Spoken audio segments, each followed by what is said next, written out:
So I landed a deal with Sony Music, with Provident, and had that deal for 8 years and sold over $1 million of independent music. And then through the process, just been coaching artists and just music blogging, all kinds of stuff. Hello, Create Like You community. My name is Kelsey Lee Kate, and I want to welcome you to our podcast today. I have a very special friend and guest with me that I've known for many years, but he's actually known me all my life. This is my friend Derek Hoiem. How are you, Derek? Hey, good. Thanks for having me, Kelsey. So glad you're here with us today. My goodness. You know, when I was thinking about a podcast to start and having conversations about creativity and about plumbing into that depth of who each of us is and how to call that out, you were one of the very first, Derek, to come to mind. Thank you. Thank you. Yeah. It's so true. You have sown so many seeds into me personally as I was kind of bumping along the bowling alley. I still am. I'm totally still doing that. I think we all are. Yeah. By way of introduction, my friends, I want to read you part of Derek's bio here. Derek Hoiem's career has spanned almost 3 decades in technology and music. Derek contributed to the user experience design of many Microsoft products, including the Start button in Windows, that's cool, and Microsoft Visual Studio.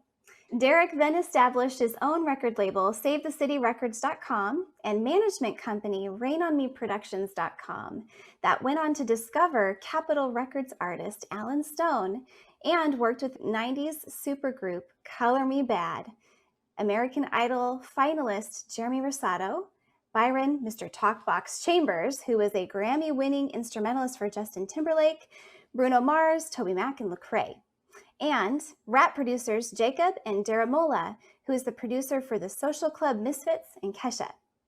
Derek is also a contributor to NewReleaseToday.com, which is Christian music's most influential music blog. Derek lives in Seattle and teaches UX design and music business in the Creatio New Media program at Northwest University in Kirkland, Washington. Very cool.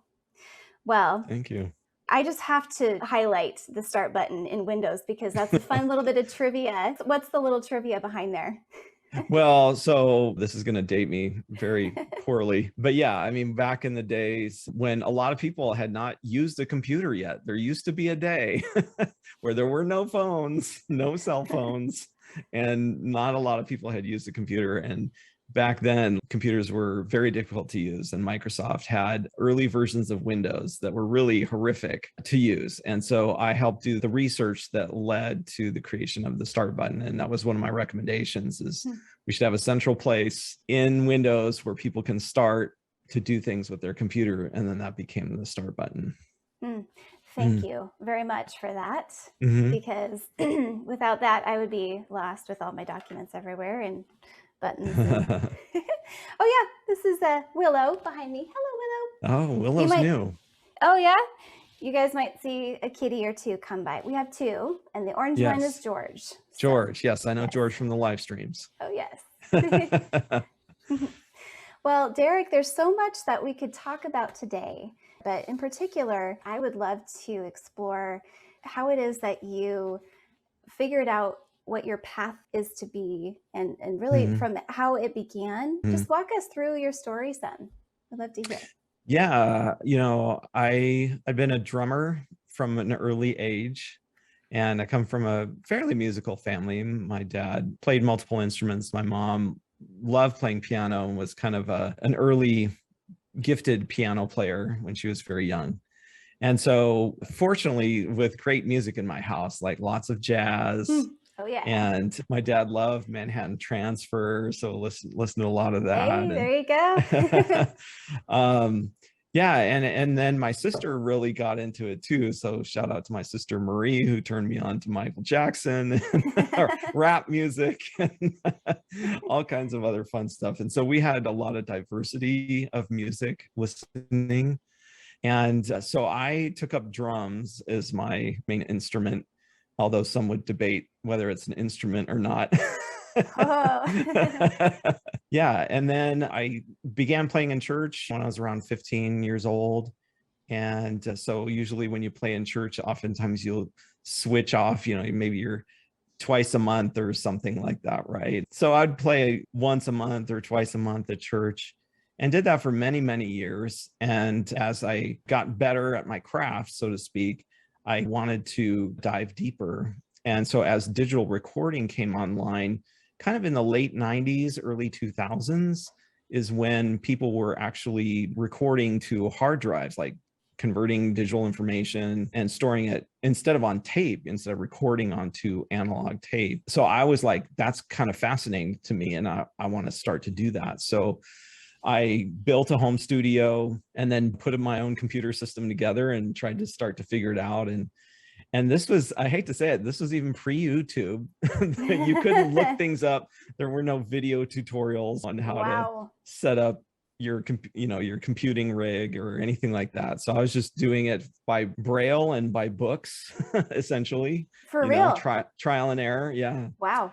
And so then what I did is I started bringing in friends of mine from different churches in the area. And I started saying, hey, can I just record you? Can I stick a microphone in front of you and like hit the record button?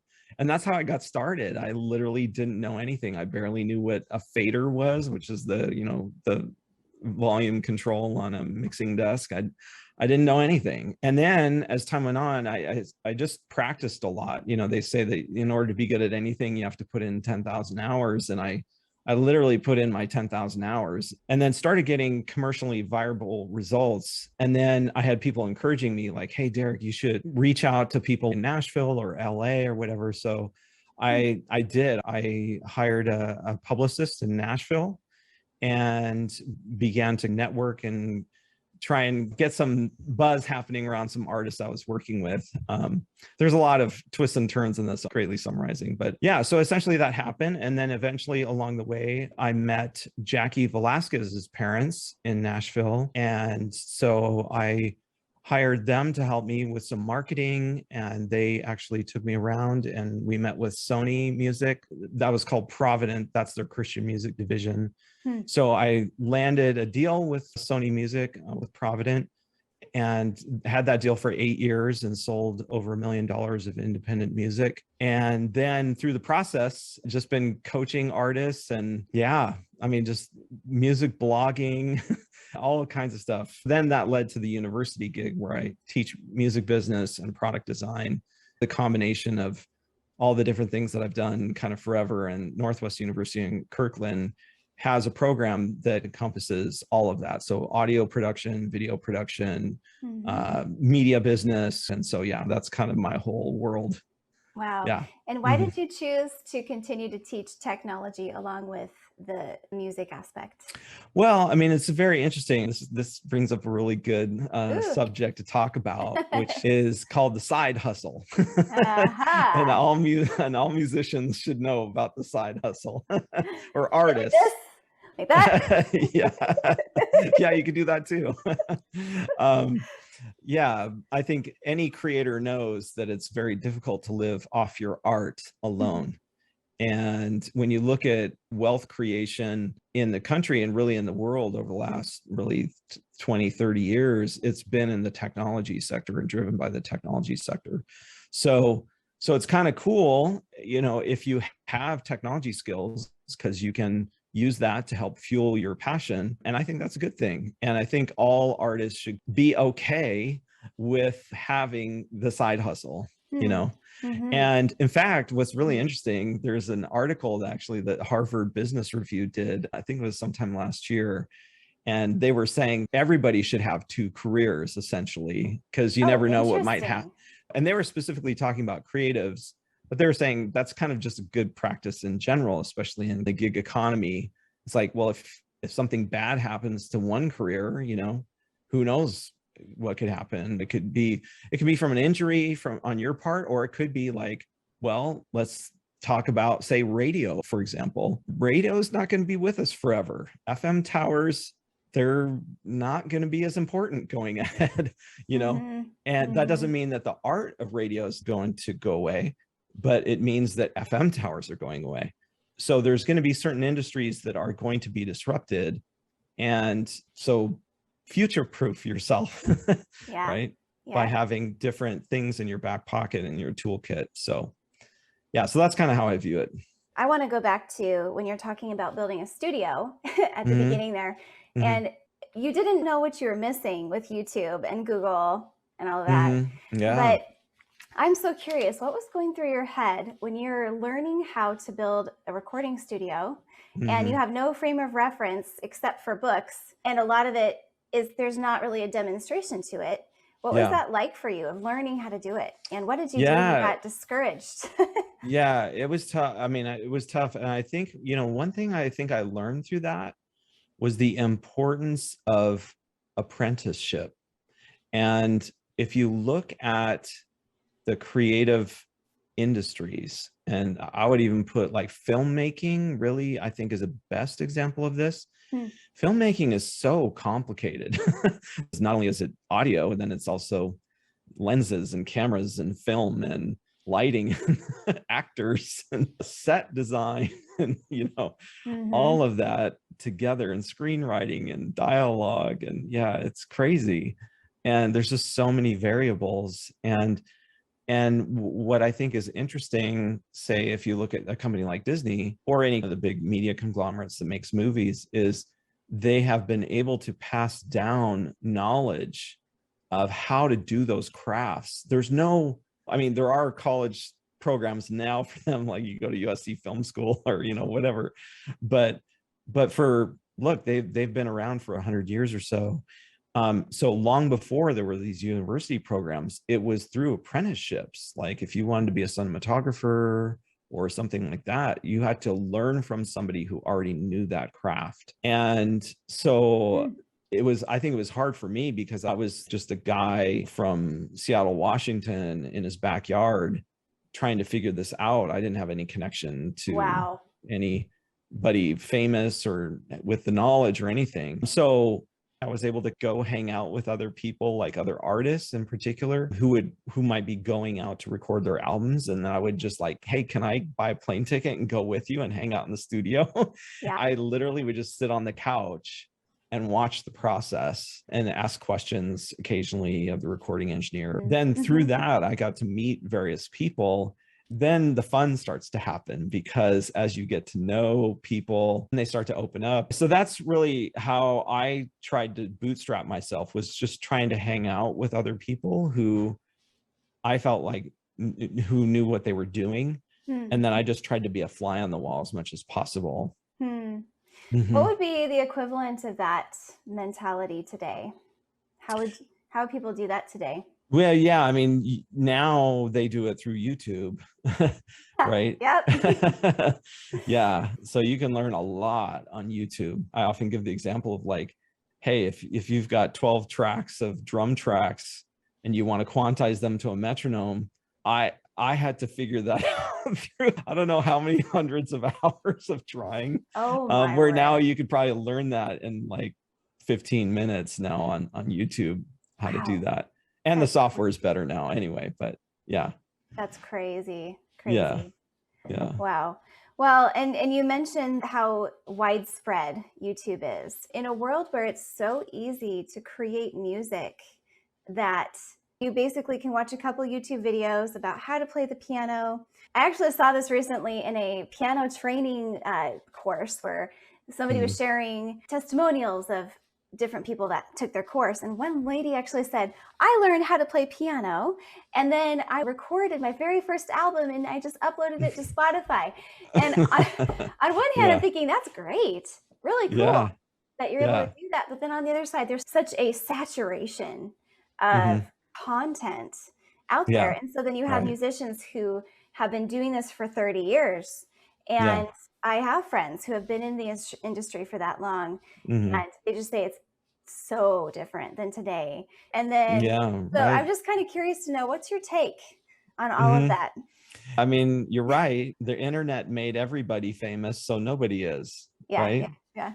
And so now the trick is, how do you stand out? However, I think now, as difficult as it is with the amount of stuff that's coming out every day, I think it's a golden opportunity now for content creators because it is so easy. Now we can just flip on a switch and I'm live with all my friends online, right? And you can do it from your phone. I mean, like Gary Vaynerchuk, who's an internet marketing guru, talks about like everybody's walking around with a video and recording studio in their pocket now, which is true. And so it's amazing. So it's a really incredible world of possibilities now. However, you still have to build an audience and you still have to build fans. And that's hard. That's difficult to do. And so you do have to start to kind of reach, I guess, beyond your own means somehow, not means, but I mean like to the outer edges of your ability. Let me just say that, right? To start to do some things to differentiate yourself. And so like for you, Kelsey, we talked about this earlier on, is like starting to do some live streaming. Yes. Yes. And that's been a great thing, especially in the pandemic, right? That was a great thing you were able to lean into during the pandemic when you can't perform, but you could still definitely reach out to your audiences and stuff like that. So it's a good piece of advice. Thanks, Derek. Yeah. Well, good. Yeah. So I think that's the key is to start to do things like that, where you can say, hey, every Thursday night, come find me, Kelsey Lake Kate, on Facebook and Instagram, or, whatever. And then that becomes how you're known and how people can reliably find you, kind of thing. So, yeah. With so much noise that we have right now going on, how can we encourage artists keep the horse blinders on to where we can keep focusing on creating our art and deepening our own sense of who we are as artists when there's so much saturation around and a lot of comparison with numbers? That's an easy thing that I've heard artists talk about is, oh my gosh, I put a lot of time and effort into this and it's still, I feel like it deserves more. What do you tell artists who share those kinds of thoughts? Yeah, that's a great question. I think it comes down to tapping into your purpose. Like, why are you here? Why are you doing this? You have to dig deep for that. In fact, there's an artist I'm coaching right now, and he's a singer-songwriter and very much kind of the Justin Bieber vibe. And so we kind of had a talk of like, there's probably 1,000 artists like you out there, and so what makes you different? And so we kind of got down to, he had these traumatic experiences when he was a kid because his mom struggled with mental health and does to this day. And that really affected his childhood. And that's why he turned to songwriting, as a lot of musicians do. And so that's near and dear to his heart. And I said, well, man, that is such a powerful thing. Why don't we partner with some nonprofits who work in mental health, and why don't we help them raise money or do chill music? Like, let's launch a brand that does chill music, because that's good for your brain, and that's part of your brand, is to do chill music, and you can do your singer-songwriter stuff. And he was like, this is fantastic, this is amazing. Wow. And so that's the purpose, right? Like, that's what I'm talking about. So I think once you know that, then it kind of gives you that North Star to point to say, I'm going towards that, no matter what happens or what the numbers look like, or whatever. I'm here on earth to do that, to meet that purpose. So I think that gives you the energy and the passion to keep driving forward, no matter what's going on around you, you know. Oh, and then everybody should just know that comparison is the creativity killer. And the mind killer, really. And that's the trap of social media. I would say that most artists I know who are good, like truly good, they eventually break. Like, it's just time. So speaking of Alan Stone, his journey was a long one too, because I discovered him when he had just turned 18. And so from the time we made his first EP that kind of got the attention of a manager, he proceeded to gig for a long time. It was like 7 or 8 years of just hard gigging on the West Coast for him. Like, things really weren't happening. But because he had gigged a lot, he had shot a music video for Unaware, his most famous song, in his parents' living room, and they shot it for like $250. But because he had gigged for so long, really over the course of I think a couple months, he got 100,000 views on the music video. And one of his fans who saw the music video happened to know the person who did booking for the Conan O'Brien show.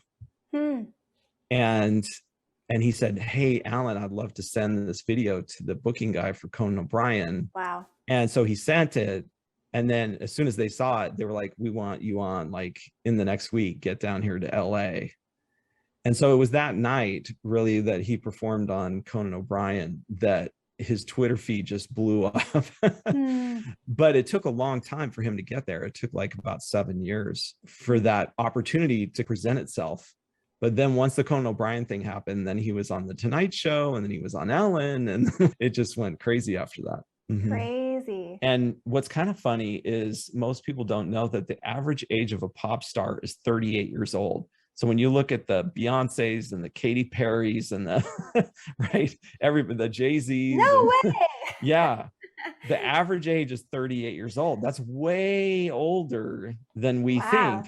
Yeah. Right? Because it takes forever. I mean, I'm sure if you talk to Lady Gaga, she would say, like, no, I've been writing songs since I was 15, whatever, and performing since I was 15. I don't know her full story. I did watch her documentary, but I can't remember. But I joke with my students at the university, like, it only takes 10 years for you to blow up overnight. Right. And that's usually when you really delve into some of the popular artists and things, like, you find out, no, it took them 10 plus years of really, really hard work and eating, tuna fish sandwiches and pork and beans. A lot of pork and beans. Yeah. So, yeah. Yes. Yeah. Thank you for sharing that. And yeah, there's a lot of neat things to be found, how people are connecting passion and purpose with their art form. And I'm seeing that more and more coming out in podcasts I'm finding and YouTube channels. And there's some really neat, creative ways to go about packaging what you're passionate about and to be able to connect with people who think the same way, and or maybe who are just looking to learn. Maybe they don't know what to think yet. I would love to hear from you. Just tell me more about your YouTube channel. What are you doing? Yeah. So, I mean, I started a YouTube channel. It's kind of been a slow, sputtering start. And I hope to do more there, just sharing things that I know, like we're doing right here. Yeah. And so I want it to just be for any kind of creative or artist who wants to essentially get their stuff out there and monetize it somehow. So I just call it the business of creativity. Well, my channel name is just after my name, which is Derek Hoiem, but my byline is the business of creativity. And so there's a really great video I like to show everybody. And I've already shown this to you, Kelsey, and it's a video by Gary Vaynerchuk. And the title of the video is "One is Greater Than Zero." And like, if you look at my YouTube channel right now, I like have a dozen views, a few dozen views on my videos, but I don't care, because you have to start somewhere, right? Everybody starts with a counter of zero, no matter what you're doing. And so now it's just a matter of building, putting out content, and just doing that for a long period of time, as you know, with your live streams, right? Oh, yeah. And so, so that's what I'm doing right now. So I'm just making videos that help creative people kind of tap into secret sauce. Yes. And so that's what I do on my YouTube channel. Well, Derek, the way I feel is anyone that's discovering you now, like, you guys are so lucky, because if you make a comment and you ask questions, Derek will answer you. And he has more time to answer your comments than he will soon. So get on that. Make the comments, ask the questions. I'll bet you probably would even inspire videos that he would want to make. He might even call you out in the video, maybe. I don't know. Sure, Just saying. I've learned so much from you, Derek, over the years. And you are... thank you. Yeah, you are a great combination of giving the good kick in the pants to just do it, but then also call out the gold and say, this is what you're good at. And let's, calling out the gifts. What would you say one of your moving forward as you're helping to manage artists and you're encouraging them to go, what's your purpose behind that? Why do you do that? Well, that's a great question, because I feel that it is my purpose. I think part of it comes from because I started at zero and had no help and had no mentors and Mm. literally started in my backyard. And people thought I was crazy, and they still do. and and who is it who said this recently? He said, be the person you wish you knew when you were younger, Mm. you know? Mm. And so I want to be that person for other people. Mhm. Yeah. So that's what I feel my purpose is. Beautiful. Who else along your path helped do that for you? Who are some key people that kept encouraging you? Yeah, great question. Wow. Nobody's ever asked me that before. Shout out to Brandon B, who's a producer in the Tacoma area in Washington State. Hmm. Brandon and I have done a lot of things together, and he definitely put some energy into me. The other person too, actually, I'll mention is Jacob in the bio, Mm-hmm. and just amazing friend to me. Hmm. Is so gifted, like on every level. And so to me, he kind of embodies the the perfection of what it means to be a creative person. And yeah, so those are a couple just off the top of my head.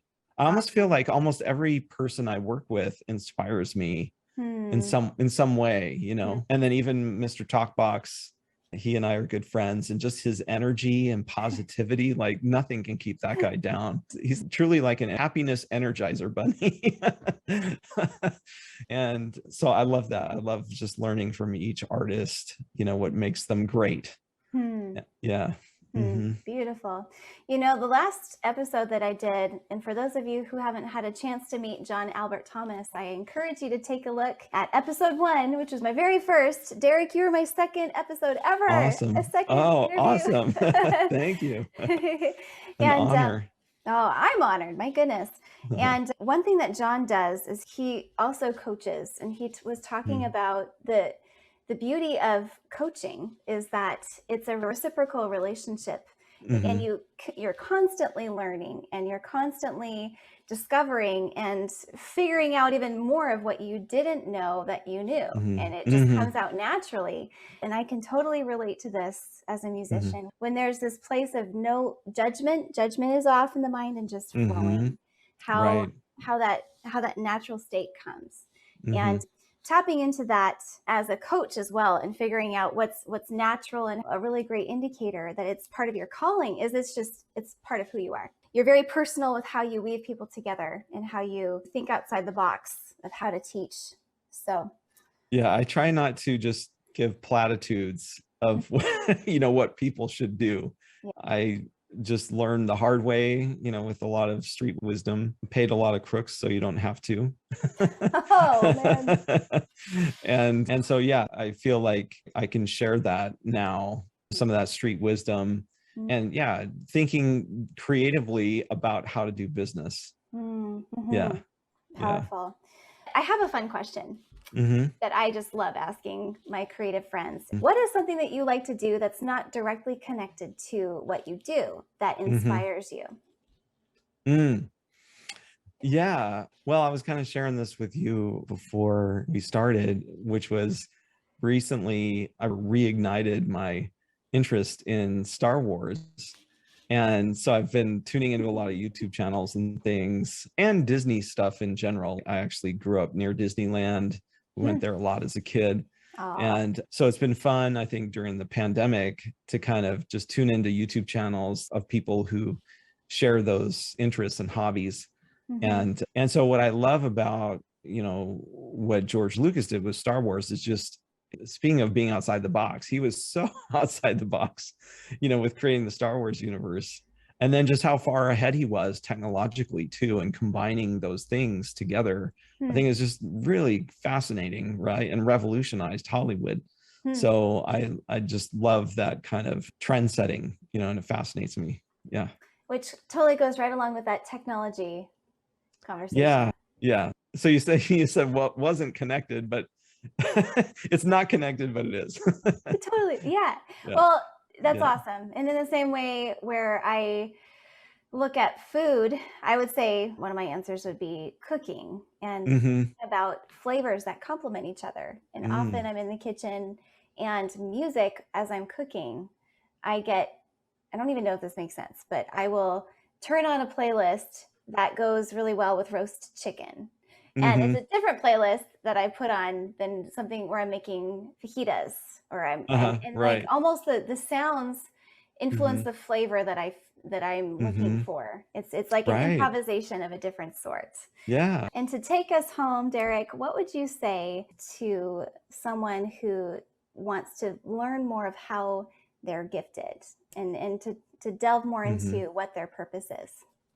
Yeah, I think don't let the naysayers get to you. I mean, the whole thing of doing creative arts in general is saying no to those who say no and Mm, not listening to those voices. And that's the whole name of the game. It's going to mm, happen your entire life if you're any kind of creative, whether it's your dad doing pottery or me learning in a garage, mm. recording engineering with just some books. Yeah, people are going to think you're crazy and they're going to think you're not good enough or whatever. And I've seen some people who are okay, but because of just sheer will and just drive, they excel. There's many paths to making your dream come a reality, but the main thing is don't listen to people who tell you no. Hmm. That's valuable. Hmm. Because we always want to be approved, especially by mentors or those in our lives who are Hmm. giving us Yeah. that approval over the shoulder and, oh, yeah, you're on the right track. But Yeah. yeah, if there's something that makes you slightly afraid or you feel butterflies to do it, that's probably a good Hmm. indication that maybe you should try it. Yeah. Because, yeah, There you're are there scared. are dangers in that. But at the same time, yeah, it's all, I mean, really life is about moderation too, right? Like, yeah. So you just can't just, unplug everything and go move away and do your art. Some people may try that. I know some people have succeeded in that, but that's rare. It's Mm, better to have balance in your life, but at the same time, push forward with your creativity despite people saying, oh, this is never going to amount to anything. Right. yes. Here, Yeah. here. So Yeah. good. Well, Derek, I really enjoy chatting with you, and it's just good to hang out and to hear your story. And thank you for being part of the journey. It's so neat to Oh, share. yeah. Well, just want to encourage you, Kelsey. Keep going. You're doing Oh, amazing work. Always love the Thursday night live streams. They're so beautiful. And I always try and share them oh, with thank people in you. my network. You're so good at doing that. Thank you. So again, let's just recapitulate. So to find your YouTube channel, you Hmm. guys search Derek Hoiem, and I'll put his links in the show notes as well here. Hmm. But where else can we find you, Derek, and what you're Yeah, doing? just really my handle is Derek Hoiem, my name across all social media. So Facebook, Twitter, Instagram, everywhere. So Awesome. it's super simple. Super simple. That's effective. Yeah. Awesome. Well, thank you again for joining me, my friend. Okay. All right. We'll see you, Kelsey. See you next time. Is that kind of the essence of your question? Let me go back. I'm sorry. I didn't ask this right. Like that. Yay! Hang on. Okay, I'll cut this out. I just lost my train of thought. What helps Kelsey if she gets stuck asking a question and like loses her train of thought? Looper.